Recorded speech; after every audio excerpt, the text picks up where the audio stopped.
لاول مره مسعود يجيب لي الترند علشان نجربه، وده اكتر ترند انا خايفه منه. ادي البيض الابيض. عايز كام بيضه؟ 3 مثلا. 1 2 3 3 بيضات هنسلقهم.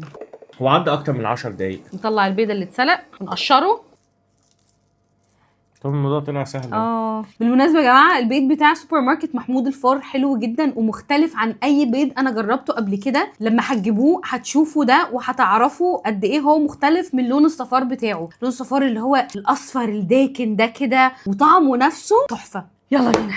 3 كاكاو خام، لبن، حليب، فانيليا كتير، سكر ابيض،